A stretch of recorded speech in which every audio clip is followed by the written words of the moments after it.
Am I the a-hole for telling my sister I'm not going to help her with her house after she let my niece break our family video game console?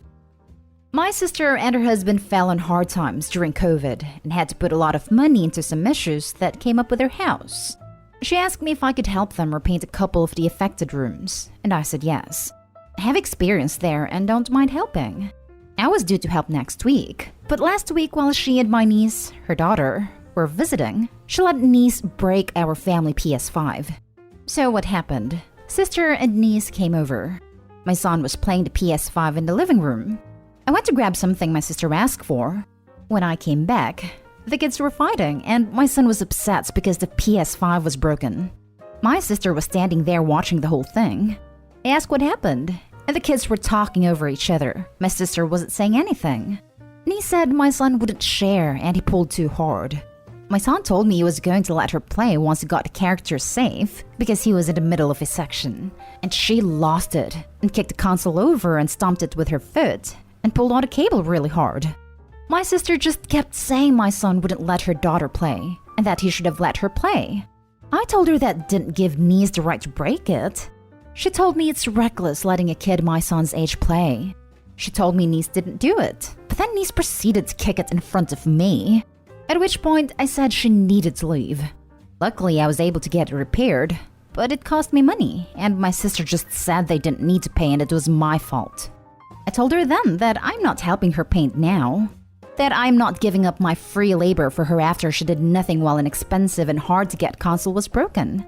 She told me I couldn't do that, and it was me being petty, mean, and an a-hole, and a bad sister, and that I should be more understanding. She told me it wasn't her job to supervise the kids, and I shouldn't take the fight out on her. Am I the a-hole? I only question it because I know they have been really hard up after all this, and haven't finished things still because of the financial stresses. Not the a-hole. And it was her job to supervise her kid. She's lucky you're not telling her she's financially responsible to replace/fix the item her child broke during a temper tantrum. I wouldn't be going out of my way to provide her free labor either. If she bring it up, you need to say, "Oh, I'm sorry. I didn't realize not suing you for destruction of property was not a sisterly thing to do. I'll call my lawyer now, and after filing the lawsuit, I'll come and help you if you want." That ought to shut her up. I would be tempted to go a more petty route. Help her paint. Walk in, grab an extension and paint the ceiling with "You owe me XXX for PS5 repair," and walk out. Painting the ceiling, while not difficult, may be more inconvenient as the likelihood of dear old sister having white ceiling paint on hand is low. Heck, an even pettier route would be to paint in a dark color which would require several coats to cover up. Not a hole. Bring your son and instruct him to knock over as many paint cans as possible. Then say that it wasn't your responsibility to watch him. She told me it wasn't her job to supervise the kids and I shouldn't take the fight out on her. So, she has no responsibility for supervising her own daughter? OP, don't ever lift a finger for her or allow her into your home until she pays you back every cent. That poor daughter. She will need therapy after being raised like this. More like poor everyone else around her. Kids raised like that normally just become dangerous nuisance to everyone else and don't even care. Next story is titled, "Am I the a-hole for kicking my mom out of my house?" I'm graduating college in a few days. My mom and dad flew into town to see me and my dad brought his wife. My mom went and visited her parents while I spent time with my dad. My mom is staying at my house and my dad is in a hotel. I got home last night and my mom tells me she's changing her plane ticket to leave immediately after I graduate. I ask her why, and she says she hates my dad and his wife and doesn't want them around. She literally hasn't seen my dad yet on this trip or since I was 18, which was nearly 10 years ago. I told her if she doesn't want to be here, then she should just leave. Then she said that I love my dad more than her, that I'm calling her a parent, etc. I never said those things. Then she claimed my dad put me up to it to kick her out. None of it is true. I told her I'm not picking sides. I'm picking me. This is my weekend and I want both my parents at my graduation. I told her she divorced him over 20 years ago and to get the hell over it. She's not going to make me feel guilty for wanting a relationship with my dad and told her to get out. Yes, my dad was a bad husband. No, he wasn't abusive mentally or physically to my mom. He had poor money issues and often picked his family over her. She divorced him. But he was a good father to me all my life. She let me take her to her parents' house after an hour of her walking around my town because she stormed out. I dropped her off and she said, "Thanks for nothing." And now she won't talk to me. Am I the a-hole? Now for the top comments. Not the a-hole. I'm not picking sides. I'm picking me. Godlike response. Opie is way more prepared for the adult world than mom is. Not the a-hole. It sucks when parents make kids choose sides, regardless of age. You are not in the wrong here, especially since you did your best to accommodate both sides. Not the a-hole. You can't accommodate everyone else all of the time. However, I think your mom has some challenges that stem from being not the priority and feeling that someone else has been picked over her. You can see this in the way she reacted to you, and by your comment that your father was a bad husband because he prioritized his family over her. In which case, it's on the mom to go see a therapist to work out her issues. Opie can't tiptoe the rest of her life ignoring her relationship with her own father to try and please her mother. Info. If I'm good at math, that makes you 28, so definitely not a child. Has your mom ever acted like this before? I wonder if visiting her parents set something off and she was in the midst of an anxiety attack. She did the same thing when I graduated high school. I never confronted her at that time. She did it in 2019 when I said I wanted to move to the same city as him. She said I was picking him over her if I moved. Now for the next story. Am I the a-hole for refusing to give my dad money from my trust fund? I, 18 female, currently live with my dad, 65 male, and sister, 14 female. Recently, my relationship with my dad has turned sour, and home life has started to become unbearable for me. Since I've turned 18, I'm able to claim my child trust fund, and to my knowledge, there is at least around £1,500 in the account. My dad knows this, and he has been non-stop pestering me to give him at least half of my money. I've told him that I plan on using the money to buy essentials and save for a future deposit on a place to live. But he doesn't listen. It argues that he deserves it since he had to put up with me the past 2 years. I won't go much into it, but I've had to drop out of college and my mental health has been severely affected the past couple of years. My dad brings this up to guilt me and upset me.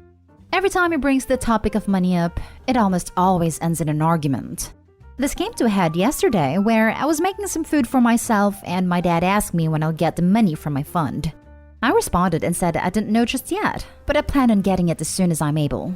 I don't know how, but this sent my dad into a rage, and he told me I'll only end up wasting it. And he called me ungrateful and selfish, along with a few rude names that accused me of keeping the money from him. I snapped and told him if he thinks he's entitled to something that belongs to me, then he's the selfish one. And he shouted at me, telling me yet again that he deserves it. And he brought up how he had to look after me when I stayed at home being lazy and not doing anything. He then went on to say that he should have just kicked me out as soon as he could have.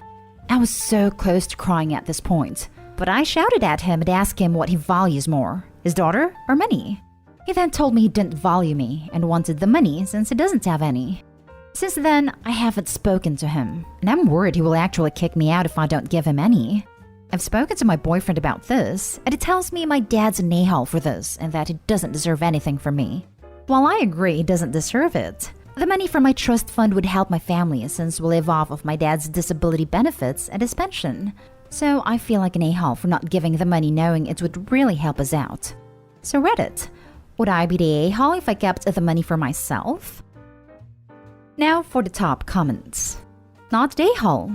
Not only is it your money, but the point of a trust is to protect that money from people like your father. The reason that the money releases when you turn 18 is because when you hit the age of majority, he no longer has any legal claim to it. Exactly. Whoever set up the trust for you had the option to give you cash, but instead went through a legal process to ensure that your dad can't access the money. Also, Opie, your dad being an A over money isn't gonna stop if you give in. Next time you get a little bit of cash, he'll be saying the same crap. Not the a-hole. And please use the money to get out. How is your dad saying that he took care of you the last 2 years? You were a minor. That's his legal responsibility. He sounds unstable. Leave and never look back. £1,500 isn't really enough to move out, I fear. £1,500 is nothing. He'll have spent that in a week. If you give it to him, do you think he'll suddenly treat you better? Focus on finding a way out. Move in with your boyfriend or find roommates. Call Child Protective Services and see if they can help your younger sister out of there as well. It doesn't sound like a kid-friendly environment. Not at A-Hole. Imagine being so broke and so scummy at age 65 that you would harass your own child over a measly £1,500. Now for the last story. Am I the a-hole for taking my kids out to eat McDonald's only after dropping off sister-in-law's kids? Tuesday, my sister-in-law had a doctor's appointment come up that she forgot about. She had nobody to pick the kids up from school and wash them for a couple of hours, and when she asked me, I said yes. I dropped them off with her husband 2.5 hours after school ended. I then went to McDonald's with my kids. Then yesterday, one of my kids mentioned McDonald's and the new toy they got. One of their cousins overheard and told sister-in-law. Sister-in-law went nuts that I waited to take the kids until after and said it would have been a nice treat for them. I told her that given our difference in parenting when it comes to food and eating out, I made it clear a long time ago that I will not be responsible for feeding her kids unless absolutely necessary. So there is history there. My kids are 8 and 4. My niece is 9 and nephews are 8 and 6. Sister-in-law allows the kids to order and eat whatever they like. They control daily meals. They also get free rein in restaurants and fast food places. There's no limit to what they can order.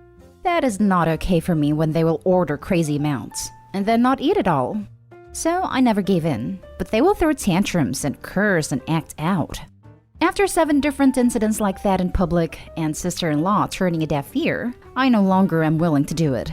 An example of what it can be like: took all 5 kids out to McDonald's once with my husband. Husband went to order and niece went with him. When it came to her order, she wanted 2 large fries, the big box of McNuggets, not sure how many they are honestly, and a chicken sandwich. She wanted the biggest drink too, and ice cream. My husband told her it was too much food. She started screaming and saying the boys wanted 2 fries and 2 burgers too. One of the boys said he wanted 2 McMuffins too. Husband and I did our best to calm them and order the food, but they kept asking for more and we eventually left. That has happened so many times. And sometimes they will ask for a 2nd or 3rd ice cream too. It's the same if we ever tried to feed them at our house. Wouldn't eat what was prepared and wanted to dictate the menu. So we agreed no more. He told his sister before that we are not about to throw away money and cater to insane food requests from kids. It was a tough call for us because the kids are otherwise well behaved, but when it comes to food, they aren't. Sister-in-law said it was mean and hurtful to go to McDonald's after dropping the kids off and they felt left out, and I should be ashamed. She told me only a-holes do that to kids. Am I the a-hole? Not the a-hole. There is no reality in which her reaction is reasonable. Sheesh. In her reality, it probably is. Good God.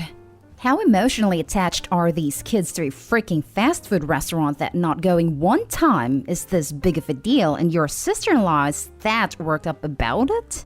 Is there something more going on here, like the family being poor and not having money to make dinners or something? They've struggled before, but nothing like that ever seems to be going on. They can sure afford to spend a crap ton on waste food. Not at a-hole. Are they obese? Can't even imagine why an 8-year-old would want 2 large fries. I was just pregnant and couldn't eat even half of that while mine was pregnant on a hungry day. No weight issues. They're pretty damn slim, honestly. They wouldn't even really eat half what they order normally, but they still want to order it. Not a-hole. Only a-holes let their kids get so out of control with food that other people refuse to feed them. What you listed from the previous trip to McDonald's was insane.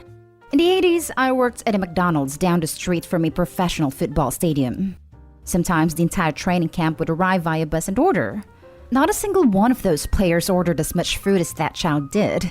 I haven't been at McDonald's in years, but last time I was there, the large was 20 chicken McNuggets. That child was ordering more than full-grown professional football players, and then wasting most of it. That is not going to serve her well in life. I wonder what's going to happen when the kids go back to in-school learning and she can't dictate the lunch menu. Or starts unpacking a lunch that size in front of her schoolmates, some who can barely afford their peanut butter sandwich. Oh, they get big lunches. I have seen what they get and what they will normally eat. They don't even eat half, I would say, and that is me being generous.